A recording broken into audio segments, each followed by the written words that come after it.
സഹകളെ, നാരായണൻ്റെ സന്തത സഹചാരിയും ഒപ്പത്തിനൊപ്പം നിന്ന് ഈ മണലൂർ മേഖലയിൽ തോളോട് തോൾ നിന്ന് പ്രവർത്തിച്ച നമ്മുടെ സഖാവ് അരവന്നേട്ടനെ നാരായണേട്ടനെ അനുസ്മരിച്ച് സംസാരിക്കുന്നതിനായി ക്ഷണിച്ചോളും.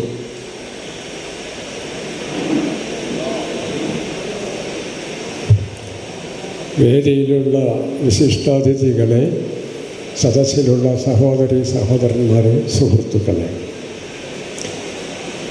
സഖാവ് വി എ നാരായണേട്ടനെ സംബന്ധിച്ച് ഓർക്കുമ്പോൾ 1962 അവിഭക്ത കമ്മ്യൂണിസ്റ്റ് പാർട്ടിയുടെ കാലം തൊട്ട് സഖാവ് 2.5 വർഷക്കാലം വേലപ്പൻ മേജർ കൊലക്കേസിൽ പ്രതിയാക്കപ്പെട്ട് ജയിലിൽ കിടന്ന കാലഘട്ടം ഒഴികെ പിന്നീട് ഇങ്ങോട്ട് ശാരീരികമായി അവശതയായി വീട്ടിലിരിക്കുന്ന കാലം വരയ്ക്കും ഒരുമിച്ച് പ്രവർത്തിക്കാൻ അവസരം കിട്ടിയ ഒരാളാണ് ഞാൻ. നാരായണേട്ടൻ്റെ പ്രവർത്തന രീതികളെ സംബന്ധിച്ചൊന്നും നമുക്കിപ്പോൾ വിശദീകരിക്കേണ്ട കാര്യമില്ല. അന്തിക്കാട് മേഖലാ പാർട്ടി കമ്മിറ്റി ആയിരുന്ന കാലം തൊട്ട്, അതായത് പുഴയ്ക്ക് തെക്കോട്ട് പെരിങ്ങോട്ടുകര വരെയുള്ള സ്ഥലം, അതാണ് അന്നത്തെ കമ്മ്യൂണിസ്റ്റ് പാർട്ടിയുടെ മണ്ഡലം കമ്മിറ്റി. ആ മണ്ഡലം കമ്മിറ്റിയുടെ ജനറൽ ബോഡി നടക്കുന്നത് പെരിങ്ങോട്ടുകര നാരുംകൂടിയ സെൻറ്ററിലാണ്. അതിൻ്റെ കിഴക്ക് ഭാഗത്തൊരു വലിയ വീടിൻ്റെ വരാന്തയിലാണ് അന്ന് ജനറൽ ബോഡി വയ്ക്കുക. അപ്പോൾ മണലൂരിൽ നിന്ന് പോകുന്ന സഖാക്കൾ വടശ്ശേരി നാരായണേട്ടൻ, ഞാൻ, PS ഗോപാലേട്ടൻ, VC ഗോപാലേട്ടൻ, കണ്ടങ്ങത്ത് മാധവേട്ടൻ, നമ്പരത്ത് രാമകൃഷ്ണേട്ടൻ, ഇങ്ങനെയുള്ള സഖാക്കൾ, പാർട്ടി മെമ്പർമാർ ആ ജനറൽ ബോഡിയിൽ പങ്കെടുക്കാൻ പോകണം. രാത്രിയാണ് ജനറൽ ബോഡി. 8 മണി കഴിഞ്ഞതിന് ശേഷമാണ് യോഗം ചേരുന്നത് തന്നെ. TK കരുണൻ അന്ന് ക്ലാസ് എടുക്കാൻ വന്നാൽ 2 മണിക്കൂറാണ് ക്ലാസ്. അത് കഴിഞ്ഞ് പിരിഞ്ഞു പോകുമ്പോൾ ഇന്നത്തെ പോലെ വാഹനങ്ങളൊന്നുമില്ല. കാൽനടയായി തന്നെ പെരിങ്ങോട്ടുകര നാരുംകൂടിയ വഴിയിൽ നിന്ന് മണലൂർ ഞങ്ങളുടെ വീട് വരെ നടക്കുന്ന സ്ഥിതിവിശേഷമാണ് ഞങ്ങൾക്ക് അന്നുണ്ടായിരുന്നത്.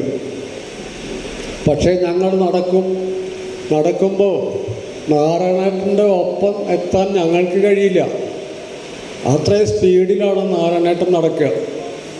എന്നിട്ട് ആൾ തിരിഞ്ഞു നിന്ന് നോക്കും, നിങ്ങൾ ഇങ്ങനെ നടന്നാൽ നേരം വെളുക്കുമല്ലോ വീട്ടിലെത്തുമ്പോൾ എന്ന് പറഞ്ഞ് ഞങ്ങൾ ശാസിക്കും. ഒപ്പം എത്താൻ വേണ്ടി ആൾ ഞങ്ങളെ കാത്തു നിൽക്കും.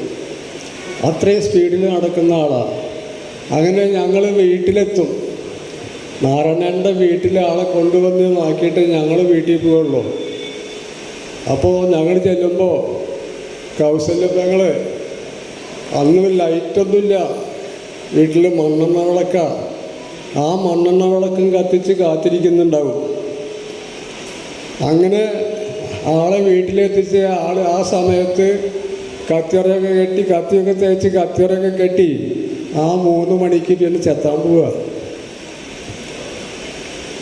അന്നാണ് അന്നത്തെ ജീവിത രീതി, പാർട്ടി സഖാക്കളുടെ ജീവിത രീതി. നിങ്ങളൊന്ന് ഓർത്ത് നോക്കുക, ഇന്ന് ആർക്കെങ്കിലും അത് കഴിയുമോ? അതൊന്ന്. ഞങ്ങൾ സ്ക്വാഡ് വർക്ക് നടക്കുകയാണ്. സ്ക്വാഡ് വർക്ക് നടക്കുമ്പോൾ നാരായണേട്ടൻ ഒരു വീട്ടിൽ ചെന്ന് കഴിഞ്ഞാൽ ആദ്യം തന്നെ വീടിൻ്റെ അകത്തേക്ക് കയറി മോനെ എന്ന് വിളിച്ച് അകത്തേക്ക് കയറി അടുക്കള വരെ ചെല്ലും.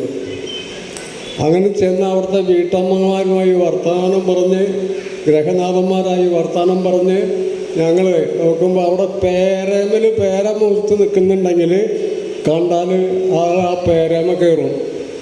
പേരമ കയറി ആ പേരക്ക മുഴുത്തത് പൊട്ടിച്ചിട്ട് ആളവിടെ നിന്ന് പോരുള്ളൂ. അത് കടിച്ച് തിന്നുകൊണ്ട് നടക്കും. പറയറക്ക് കട, റോട്ടി കൂടെ പോകുമ്പോൾ പറയറക്ക് കട കണ്ടാൽ ആ കടയിൽ കയറും. അവിടെ നിന്ന് ഇറങ്ങി വരുമ്പോൾ ഒരച്ച് ശർക്കര ഉണ്ടാകും ആളുടെ കയ്യിൽ. അതും കൂടി കഴിച്ച ആൾ നടന്നുകൊണ്ടിരിക്കും.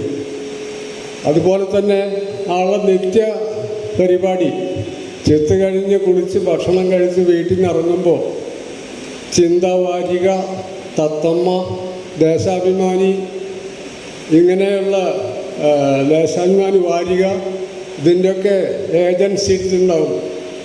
അതിൻ്റെയൊക്കെ വിതരണം ആ പോകുന്ന വഴിയിലൊക്കെ കാണുന്നവരെ കണ്ട് ഇന്നത്തെ വരിക്കാരായി ചേർക്കലല്ല, ആളെ ഓരോ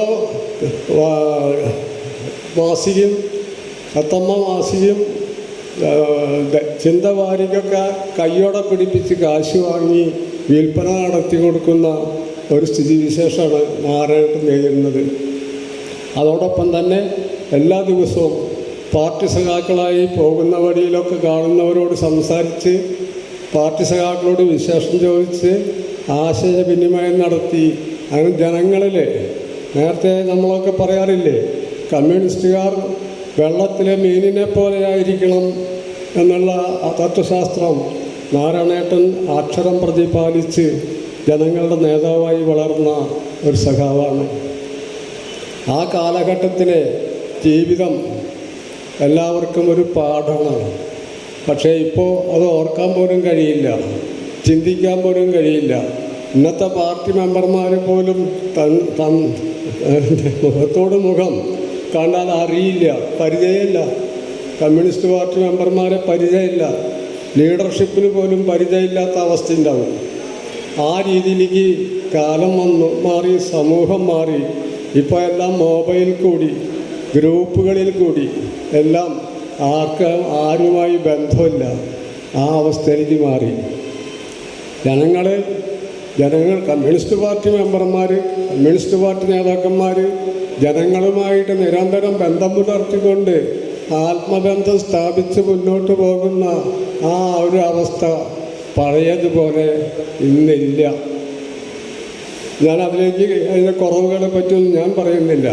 പക്ഷേ നമ്മുടെ പൊതുപ്രസ്ഥാനം വളരണമെങ്കിൽ പഴയ സഖാക്കളുടെ ആ അനുഭവങ്ങളും അനുഭവജ്ഞാനവും പുതിയ സഖാക്കളുടെ ഊർജവും കൂടി ചേർന്നാൽ നമ്മുടെ പ്രസ്ഥാനം വളർന്നു വലുതാകുമെന്ന കാര്യത്തിൽ യാതൊരു സംശയവുമില്ല.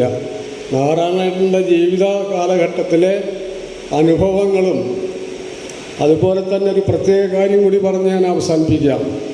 1970 കാലഘട്ടത്തിലെ ട്രാൻസ്പോർട്ട് സമരം, അന്ന് UDF കോൺഗ്രസിൻ്റെ ഗവൺമെൻറ് വന്നപ്പോൾ, അതിനു മുമ്പ് MP ചിവാവ അധികാരത്തിലുള്ള കാലത്ത് ട്രാൻസ്പോർട്ട് മന്ത്രിയായിരിക്കുമ്പോൾ ഒരു 400 ചില്ലാനം ആളുകളെ പുതുതായി നിയമിച്ചു. ആ നിയമിച്ചവരെ മുഴുവനും പിന്നീട് വന്ന ഗവൺമെൻറ് പിരിച്ചുവിട്ടു. ആ പിരിച്ചുവിട്ടതിനെതിരായിട്ടുള്ള സമരമാണ് ട്രാൻസ്പോർട്ട് സമരം. അപ്പോൾ ആ സമരത്തിൽ ഞാൻ പങ്കെടുത്ത് 25 പേരെ വീതം പിക്കറ്റിംഗ് നടത്തിക്കൊണ്ടാണ് സമരം. അങ്ങനെ പിടിക്കുന്ന ആൾക്കാരെ മുഴുവനും വാനിലിട്ടിട്ടും ലോക്കപ്പിലിട്ടിട്ടും മർദ്ദിക്കുക, ആ മർദ്ദനം അനുഭവിക്കേണ്ടി വന്നു. അങ്ങനെ മർദ്ദിച്ച് കോടതിയിൽ ഹാജരാക്കുമ്പോൾ പാർട്ടി തീരുമാനം കുറ്റം സമ്മതിക്കണം. അങ്ങനെ കുറ്റം സമ്മതിച്ച് ജയിലിൽ പോവാണ്. ജയിലിൽ ചെല്ലുമ്പോൾ നാരായണേട്ടനടക്കം 6 സഖാക്കൾ അവിടെ ഉണ്ട്. അന്ന് വേലപ്പ വൈദ്യർ കൊലക്കേസിൽ പ്രതികളാക്കപ്പെട്ട് ജയിലിലടച്ച് ജാമ്യം കിട്ടാതെ അവരവിടെ ഉണ്ട്. നാരായണേട്ടൻ, ശങ്കരേട്ടൻ, നാരായണേട്ടൻ്റെ ചേട്ടൻ അനിയൻ സുകുമാരൻ, മേൻതറമ്പിൽ രാമകൃഷ്ണൻ, ഏറാട്ടിൽ സിദ്ധാർത്ഥൻ, അതുപോലെ ചവറാട്ടിൽ പ്രഭാകരൻ. അങ്ങനെ ഞങ്ങൾ ഈ അടികൊണ്ട് ചെല്ലുന്നവരൊക്കെ പരിക്കുള്ളവരെ ശുശ്രൂഷിക്കുന്നത് നാരായണേട്ടൻ്റെ നേതൃത്വത്തിലാണ് ജയിലിനകത്ത്. പിന്നെ മർദ്ദനമുറയൊന്ന് മാറി കൂരിനാളികരം തോർത്തിലിട്ടിട്ട് മുണ്ടലാക്കുന്ന മാതിരി മുണ്ടലക്കി ശരീരത്തിലാകെ വെളിച്ചെണ്ണപ്പം വലുത് പൊളിച്ച പോലെയുള്ള മുഴകളായിട്ടാണ് സഖാക്കൾ പിന്നീട് വരുന്നത്. ആ മുഴകളൊക്കെ എണ്ണ പരട്ടി തിരുമ്മി ഉടച്ച് അവരെ വേദനയൊക്കെ ഭയങ്കരമായിട്ട് അകലിക്കാക്കാം ചവിട്ടി തിരുമ്മി ശുശ്രൂഷിച്ച് അവരെ ഭേദപ്പെടുത്തുന്ന കാര്യത്തിൽ നാരായണേട്ടനാണ് നേതൃത്വം കൊടുത്തിരുന്നത് ജയിലിനകത്ത്. അങ്ങനെ നാരായണേട്ടനും സുകുമാരനും ശങ്കരേട്ടനും സിദ്ധാർത്ഥനും രാമകൃഷ്ണനും ഒക്കെ ആ ജയിലിനകത്ത് ഞങ്ങൾക്ക് വേണ്ട എല്ലാ സൗകര്യങ്ങളും ചെയ്തു തരുന്നതിന് മുന്നിട്ട് നിന്നിരുന്നു.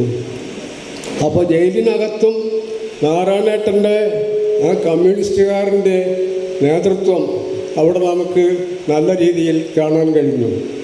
അതാണ് ഞാൻ പറഞ്ഞത്, നാരായണേട്ടൻ്റെ ജീവിതം നമ്മുടെ ഓരോ കമ്മ്യൂണിസ്റ്റുകാരുടെയും പ്രവർത്തനത്തിൽ മാതൃകയാക്കേണ്ടതാണ്.